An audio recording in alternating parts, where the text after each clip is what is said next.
Hello everyone, and thanks for tuning in. Welcome to the online launch of the latest issue of the 4liberty.eu review, which is a product created by the 4liberty.eu network. And this issue is titled Toward a Bright European Future. My name is Olga Łabendowicz, and I'm the editor-in-chief of the magazine. I have the pleasure of introducing our three speakers and a moderator. Our speakers today are Eszter, a political analyst and a lecturer at the Cevro Institute in Prague, the Czech Republic. Tomasz Kamiński, a professor at the Faculty of International and Political Studies at the University of Łódź in Poland. And Tanja, the president of the Visio Institute based in Slovenia. The talk will be moderated by Miłosz Hodun, who is the president of the Projekt Polska Foundation based in Warsaw, Poland, and the vice president of the European Liberal Forum. Miłosz, over to you. Thank you very much, Olga, and thank you very much for being with us.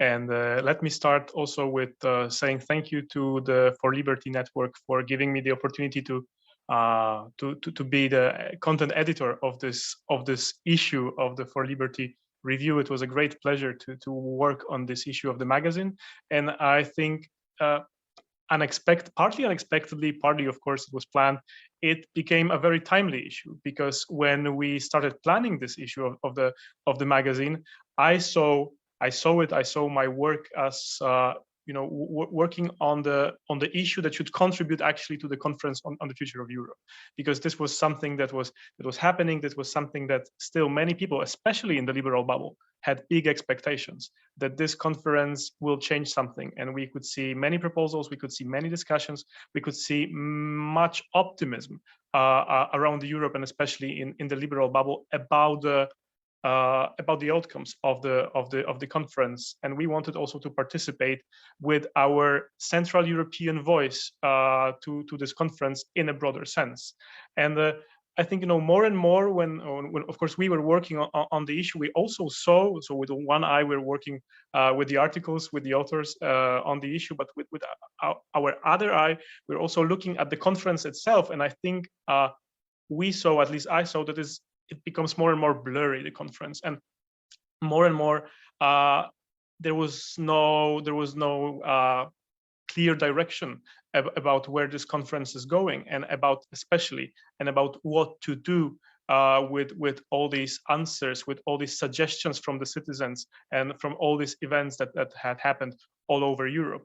And so I was a bit disappointed with everything that was happening with the conference, but then something happened in February 24th this year.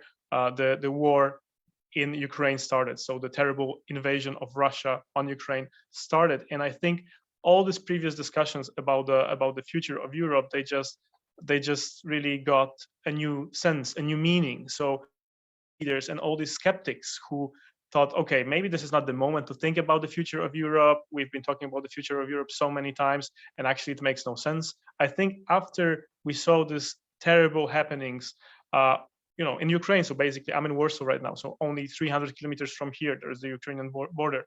When we saw that there was a terrible war, this inhumane attack of Russia on Ukraine, I think all of us, including the European leaders, understood that we must really take seriously the discussion about the future of Europe.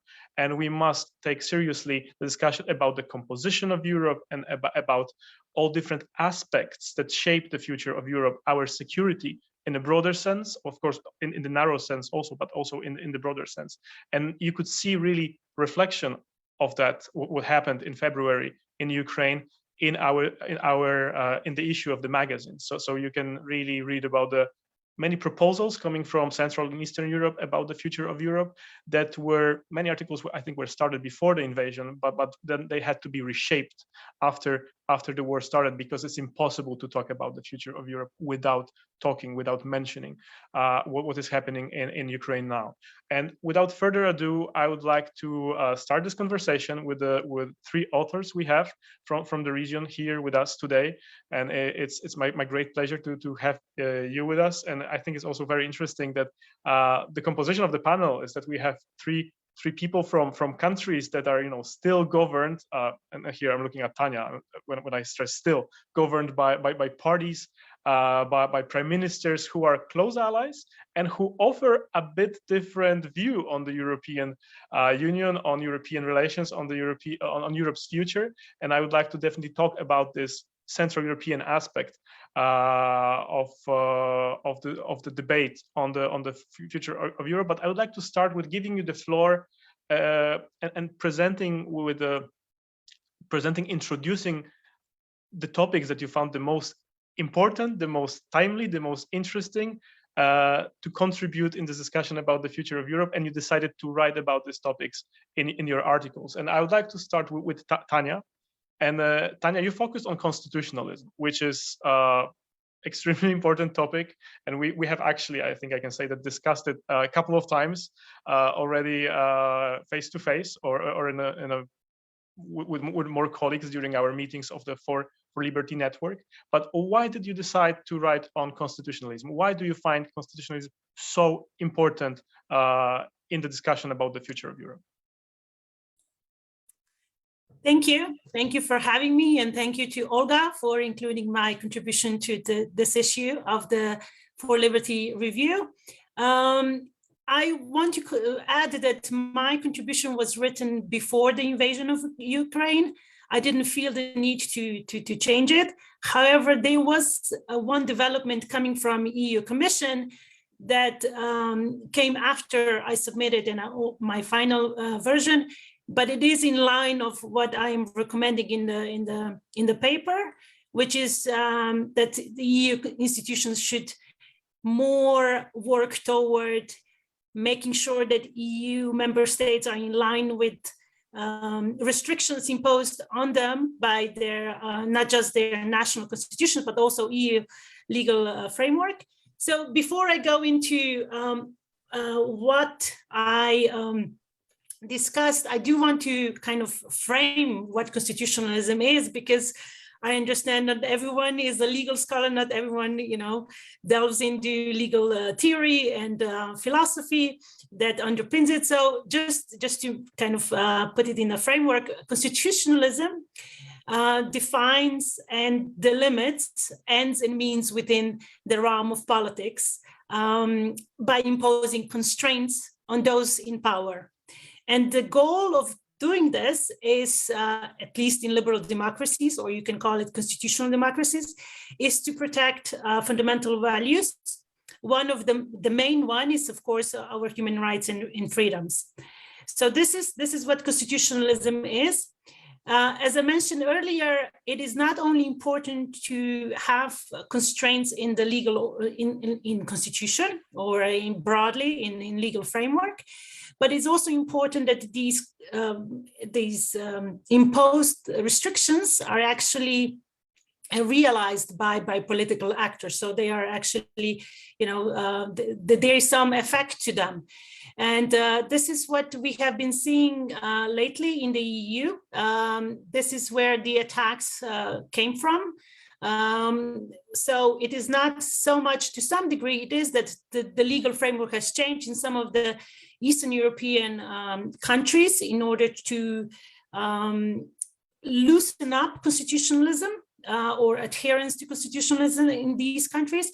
But what we have seen, in particular from EU institutions, was a very weak response by the political realm to these attacks on constitutionalism. So basically, we have not seen, in my view, a strong enough response, which is absolutely expected if, as the EU as a whole or EU member states wish to uphold constitutionalism. So my aim of writing this piece was to stress and kind of explain where the constitutionalism, the idea and the constitutional principle of constitutionalism comes from, what it is, and why it is so valuable to all over individual legal orders. And when we know the value of it, also kind of explain how to strengthen constitutionalism in our countries, because a lot of times in these debates, as also Miłosz earlier mentioned, also in the Future of Europe debates, there's a lot of talk about democracy and a lot of talk about the rule of law.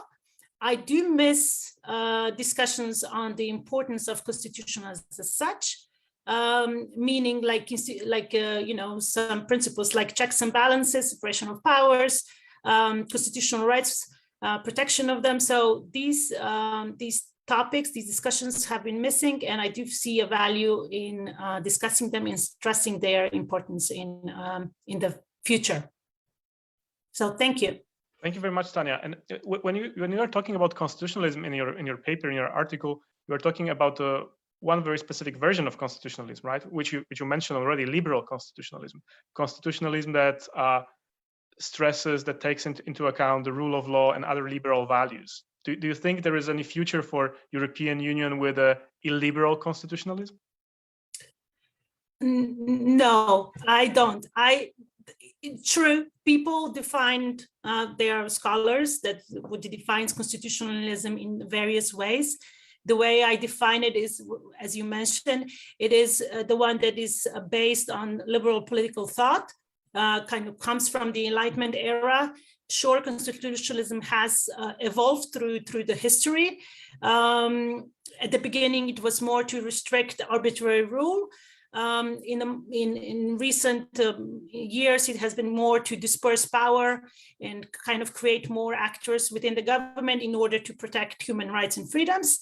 And the main constitutional principles that support this are limited government, the rule of law, and then liberal values of equality, of toleration, of pluralism. So this is how I define constitutionalism, and I believe all member states have this constitutionalism as underpinning of their constitutional order.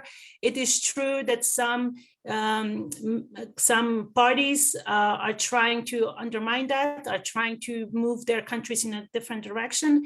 And now the question for the EU institutions, because the EU is based on such definition of constitutionalism, is whether they are going to stand up for constitutionalism or not. Thank you so much. Eszter, you asked many questions in your article, and I would like to ask you right now one question so that we can start the discussion. So do we need a big European state or a strong European state? And one more question, the follow-up question will be, why does harmonization matter? So as an introduction to your article. Well, thank you. So when I read the call for papers, I realized that there are a number of issues regarding the EU and the debate around the EU that really bother me as an analyst. So I tried to get through those questions, as you said, one by one, and saying that these are the wrong questions sometimes to ask. And there are fruitless debates over, you know, hardened standpoints regarding whether rules should be local, national, EU level, galactic level, whatever. And it always hurts me to hear it, because the real question is whether governance is good or bad, whether it is self-restricting or arbitrary, whether it respects individual liberties and freedoms, or whether it is abused, or whether the rule of law is not observed. And those are the real questions to ask, because power can be abused on any level, local level, global level, wherever, or not abused. So that is not an answer, actually, in, you know, when it comes to good governance, whether it would be on a local level, village level, or in the galactic empire. So might quickly change the question into what would constitute good governance, and apart from, and not just, you know, in a theoretical sense, but I wanted to figure out what people would actually regard as good, what is desirable. So I went into data over the preferences, the expressed preferences of European citizens, and I used the 2021 Eurobarometer results for that, which was recorded way before, a couple of months before Russia's invasion of Ukraine. So that I will come back to that later.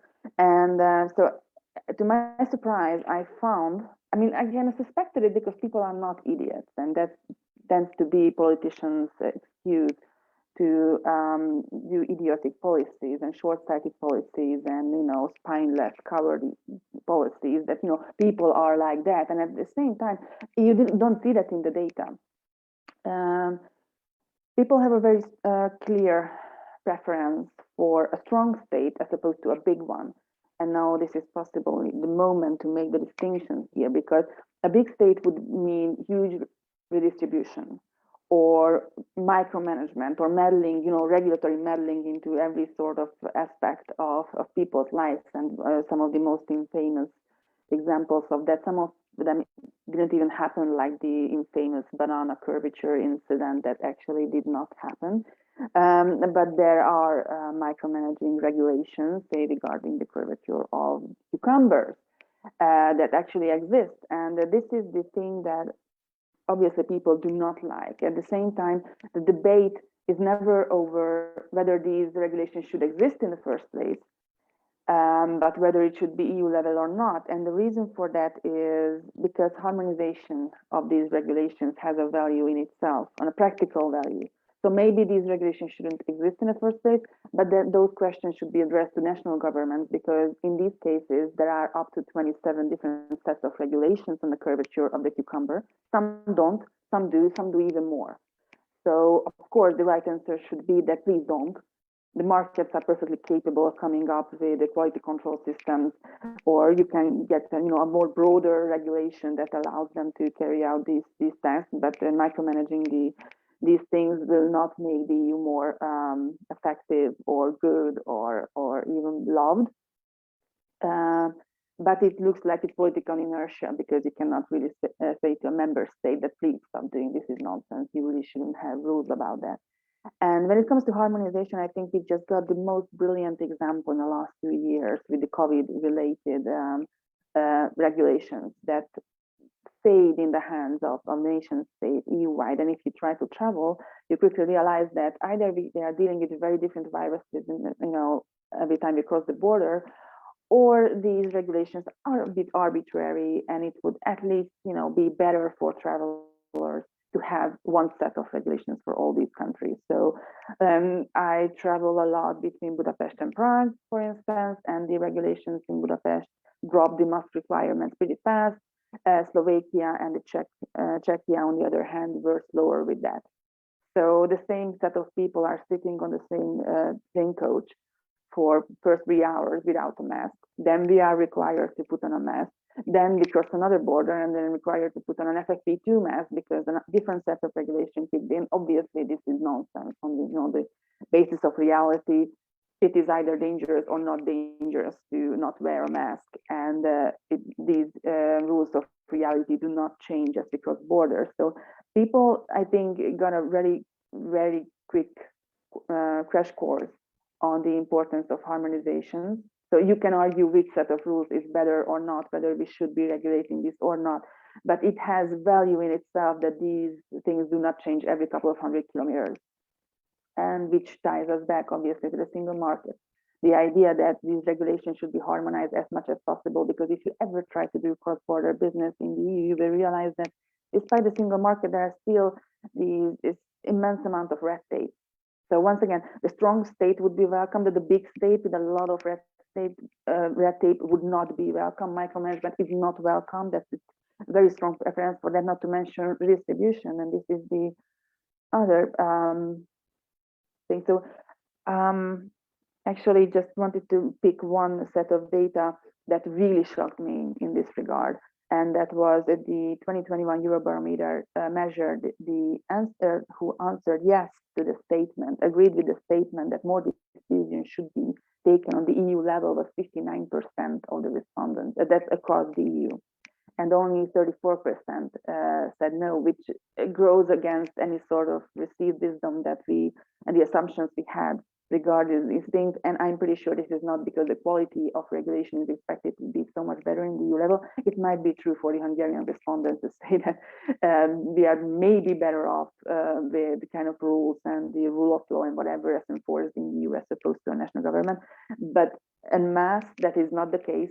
People simply realize the importance of harmonization, and that is why they want these rules if they must be taken, or regulation must be had on these rules, it's better be taken on an EU level, not because it's better, because it's the same everywhere and has a value in it. So that was something that kept coming back in the data as I looked at it. So, and as you said, this data comes from before the war, so there were issues that are expected to change.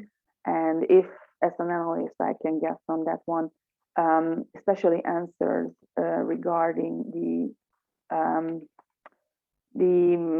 role of the EU in the world.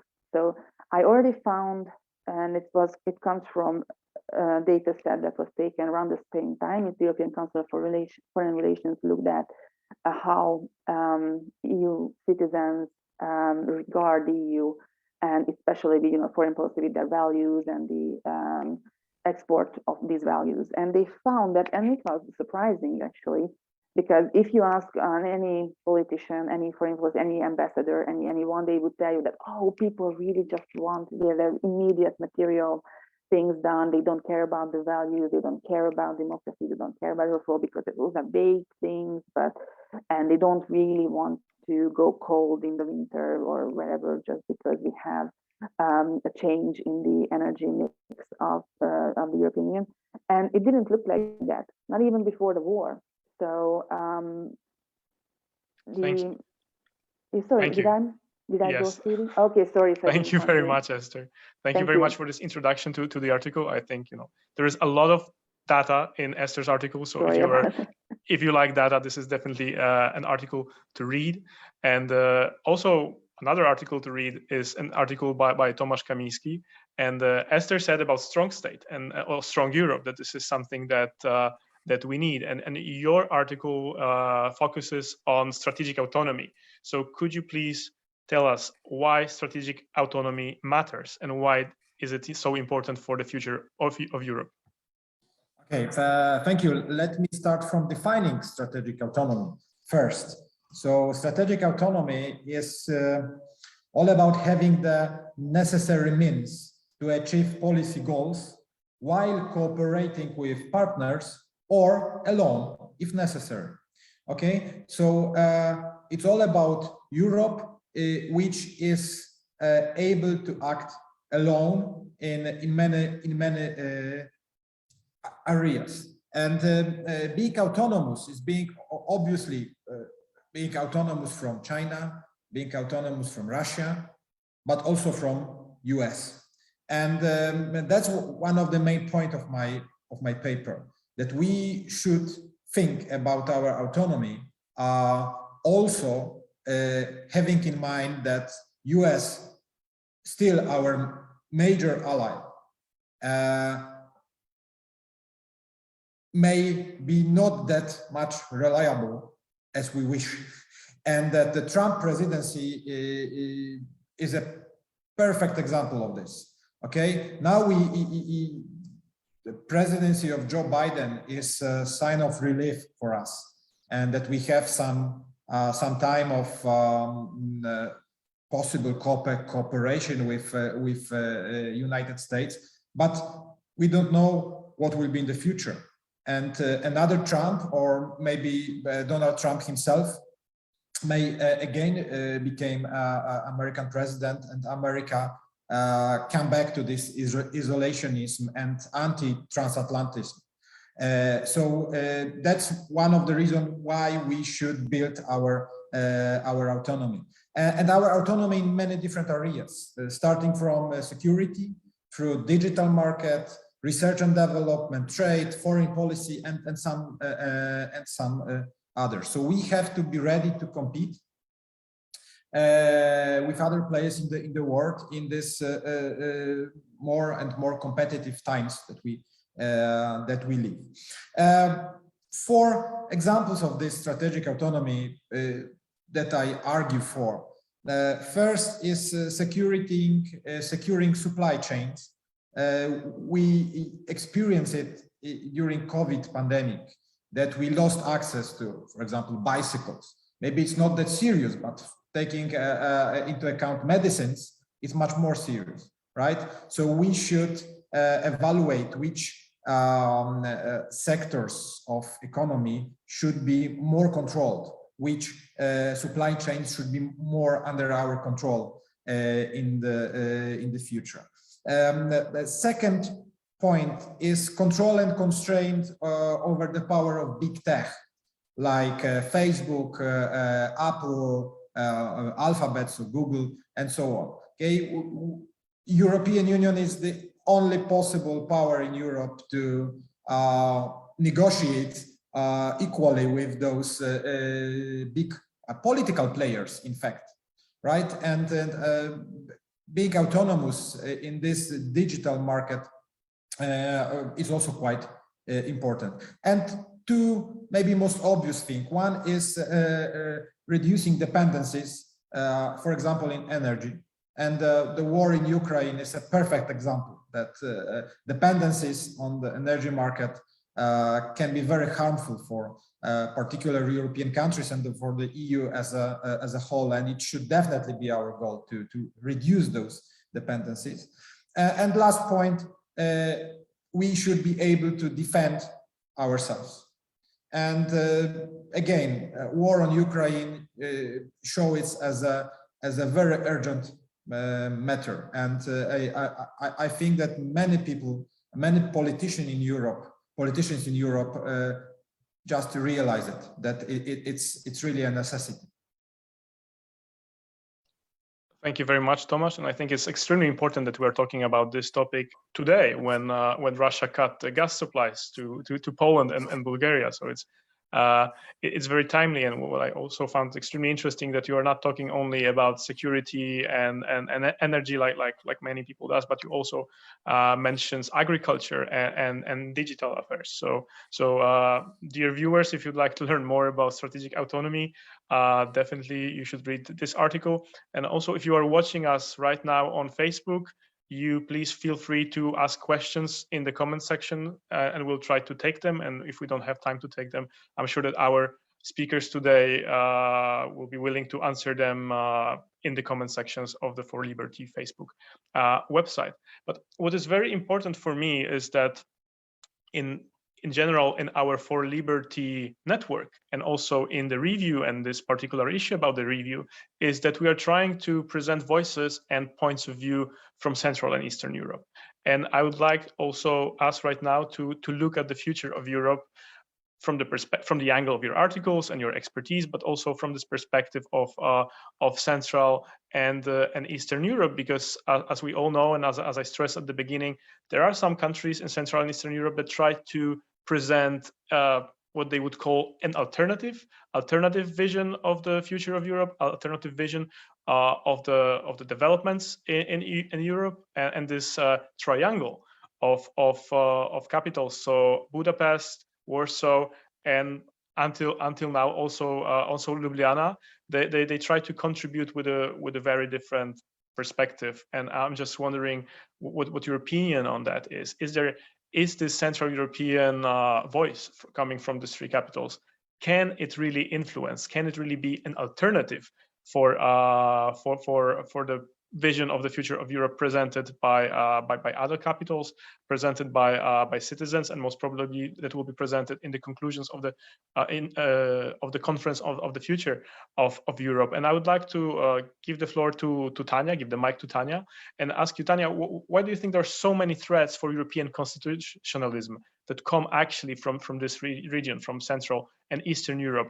And I just need to also ask the question about the recent elections in Slovenia, elections that were, I think, looking at English speaking media, they were the mostly commented Slovenian elections ever. People really looked them very closely, and I'm just wondering, on what your opinion is, what will change in Ljubljana, and how now Ljubljana will contribute to the discussion about the future of Europe with the new government.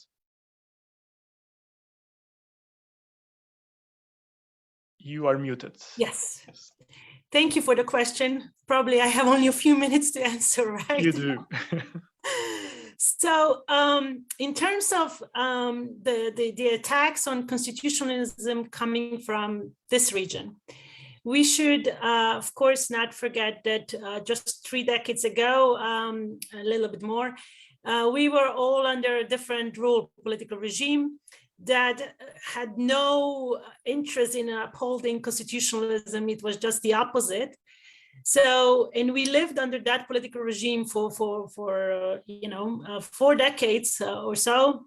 And before that, we had other experience. So this region has been for a long time told that it should not uphold the rule of law. It should not uphold, like, it should not strive for limited government. It should not put up the individual on the pedestal and demand human rights and freedoms. So for a lot of people, that was ingrained in their way of thinking about the power, about the state power.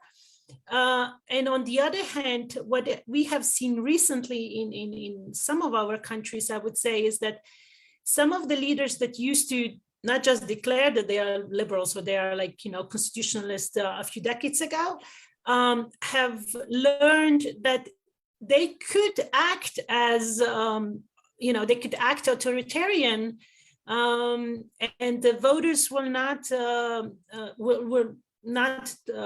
punish them for that. So basically, some people that a few decades ago were big proponents of liberal democracy have turned the way they are running their countries. But then if the voters are not punishing them for that, then we have a problem then in the population.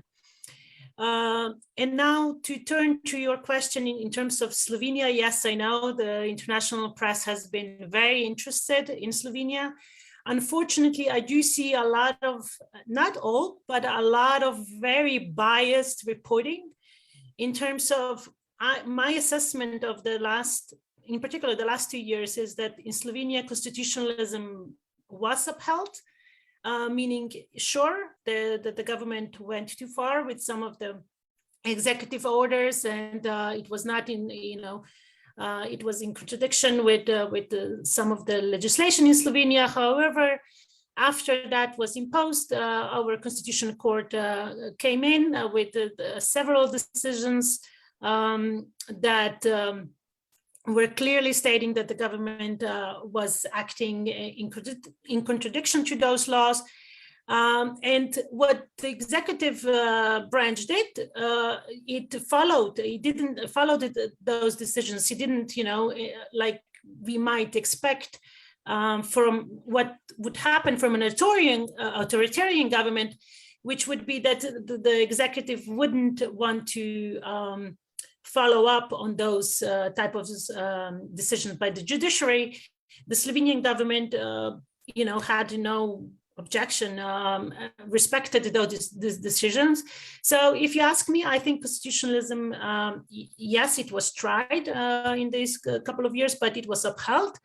Now going forward, I don't know what's going to happen. I do want to add that in Slovenia, probably like in many other Eastern European countries, we have several decisions by the Supreme Court that are not put into effect by the parliament.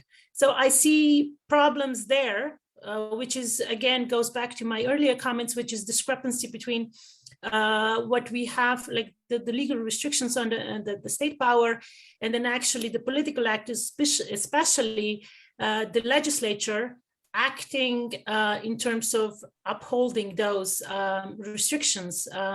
So I see other issues that in international media, they are not highlighted.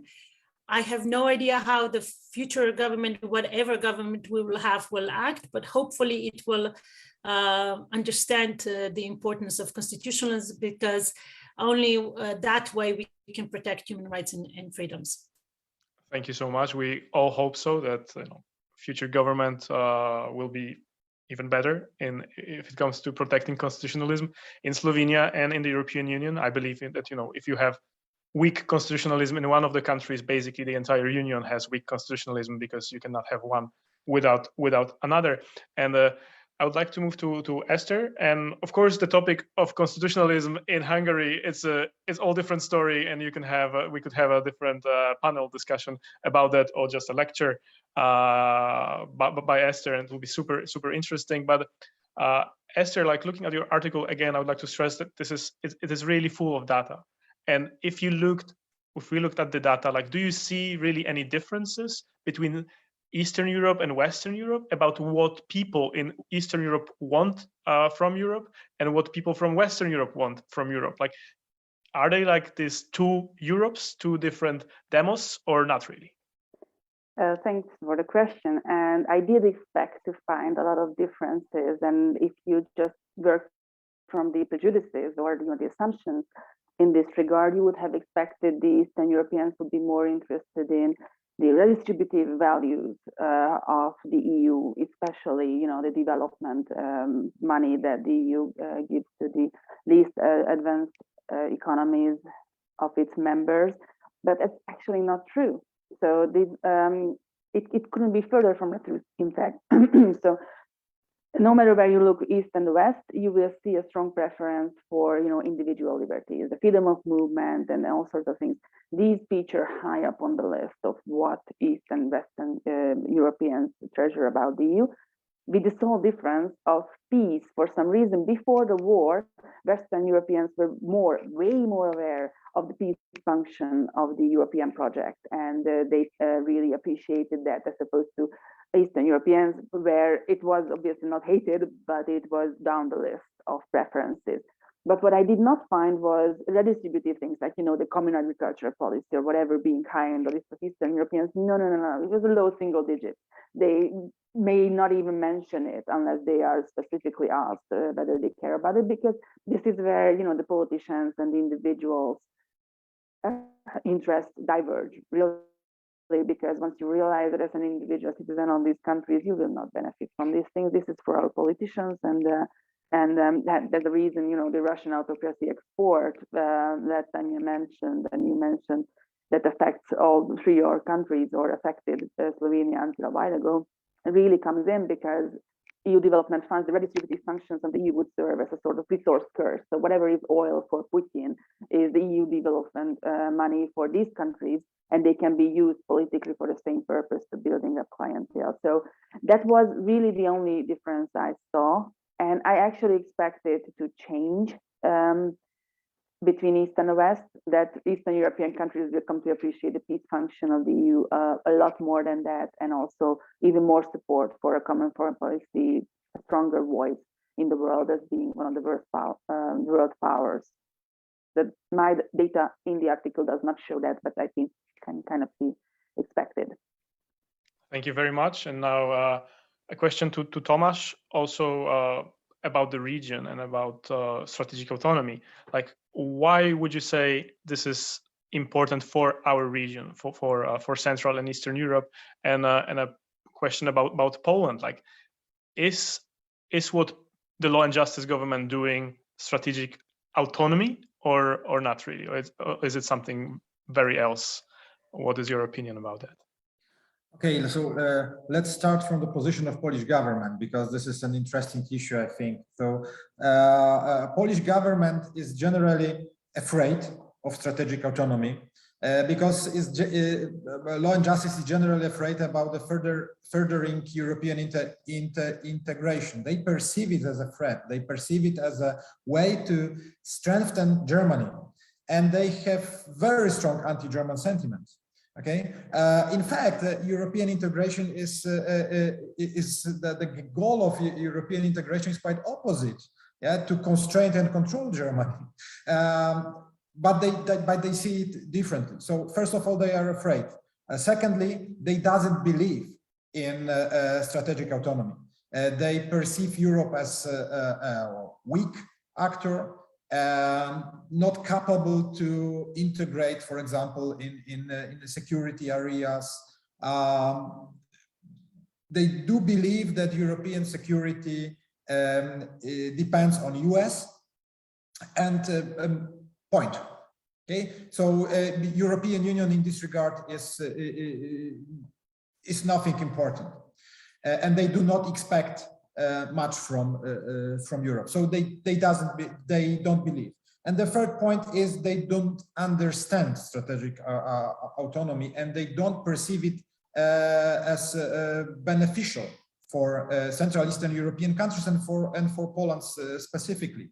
And here is my paper to point out those benefits, because I see many of them from food autonomy. When European Union as a food producer, it's a great chance for Central Eastern European countries.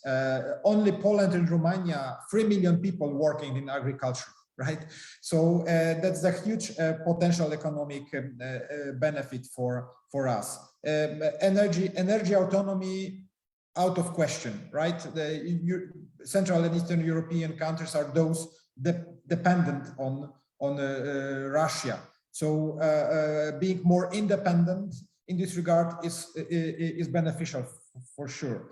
Economic autonomy, of course, a full economic autonomy in today's world is not possible. But if we decide as European Union to control more supply chains, meaning to build more or to move back more factories into Europe, it's a huge potential for Central Eastern European countries, because where to locate new investments, where to locate new factories in this region, because, for example, of the labor costs. And of course, digital security, sovereignty is an obvious thing. I mean, no Central Eastern European country is able to negotiate with Facebook or Google or Apple. Only European Commission can do this in our name. So I see only benefits, in fact, only benefits from strategic autonomy for the region. Thank you very much. Let me ask you one question that I see as a follow-up question, and the question was asked online on Facebook by Daniela. So Daniela is saying, I often hear about the necessity for the EU to be self-sufficient in the energy policy, but is it realistic? Do we have enough resources to do that? Tomasz, would you like to? Of course. Yeah, of course, it's not realistic to be self-sufficient, but it's realistic to be not to be over-dependent from one source, right? And that should be our goal, to change our energy mix in such a way that we will not be over-dependent from any source of energy and any foreign partner. Thank you very much. And as we are really approaching the end of our discussion, I would like to ask you one last question, and I would like to ask you for a very brief answer. Like, if you could give one piece of advice to the president, to the leadership of the conference on the future of Europe, what would it be? One advice to the leadership, and maybe they are listening. Tanja? Yes, so if the most important thing I would stress that the EU institutions and people that work for them are the ones that define the level of realization of the principles of constitutionalism. So they are the first ones and the main ones to do that.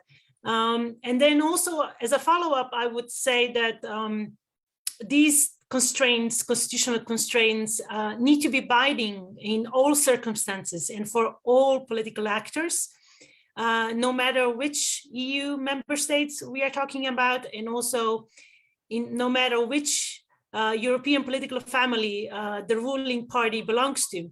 To some degree, constitutionalism has not been upheld in the past, especially in terms of Polish and Hungarian and government undermining constitution, because they belong to certain political parties and in European political parties. So that would be what I would like to stress, that EU institutions should really be aware that it's on them to uphold constitutionalism. Thank you so much. Eszter? Looking at the data, I would just say one thing. Those who make decisions about the EU's future should be more bold and confident, and for at least for one reason. Not only because it also looks like it is supported by the data, but also because no one respects someone who is insecure and uncertain about their identity and their existence in the world, not their peers, not their allies, not their enemies, not even their citizens. So for that one reason, they should be more confident. Confidence then. And Tomasz. Yeah, one sentence from my paper. Being the defender of an open economy and a rule-based international order requires having a toolbox of instruments to be used against rule breakers. And my piece of advice is to fight consequently with those internal rules breakers in Europe, in Poland, in Hungary, in other countries, to be credible abroad. If we want to be credible abroad, first we have to be consequent inside. Thank you so much. From my side, I can tell you that we'll do everything to pass the newest issue of the 4Liberty review to the people who are responsible for organizing the conference on the future of Europe and who are the most active there, so that they read the contributions and the voices from Central and Eastern Europe. And one more time, I would like to encourage all our viewers to download the full issue and read all the interesting articles that are coming from Azerbaijan and Georgia to Poland and Slovenia and Hungary and other countries. So the publication is available for free on the 4liberty.eu website. And I would like to thank a lot to our speakers to be with us today, to share with us their thoughts about the future of Europe. And thank you very much and see you next time. Bye-bye.